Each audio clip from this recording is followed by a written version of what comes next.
أعوذ بالله من الشيطان الرجيم.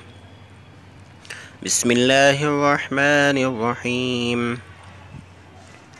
يا أيها الذين آمنوا لا يحل لكم أن ترثوا النساء كرها ولا تعذروهن لتذهبوا ببعض ما آتيتموهن إلا أن يأتين بفاحشة مبينة وعاشروهن بالمعروف فإن كرهتموهن فعسى أن تكرهوا شيئا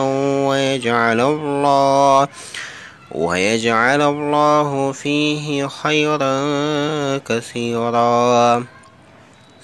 وإن أردتم استبدال زوج مكان زوج وآتيتم إحداهن قنطارا فلا تأخذوا منه شيئا أتأخذونه بهتانا وإثما مبينا. وكيف تأخذونه وقد أفضى بعضكم إلى بعض وأخذنا منكم ميثاقا غليظا. ولا تنكحوا ما نكح آباؤكم من النساء إلا ما قد سلف إنه كان فاحشة ومقتا وساء سبيلا. حرمت عليكم أمهاتكم وبناتكم وأخواتكم وعماتكم وخالاتكم وبنات الأخ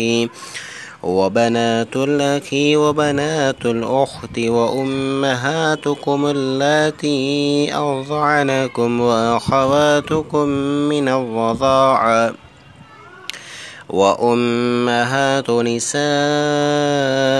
وربائبكم اللاتي في حجوركم من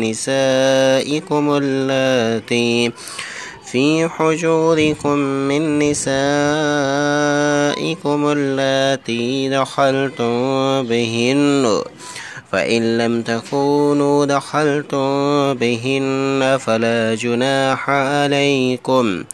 وحلائل أبنائكم الذين من أصلابكم وأن تجمعوا بين الأختين إلا ما قد سلف إن الله كان غفورا رحيما.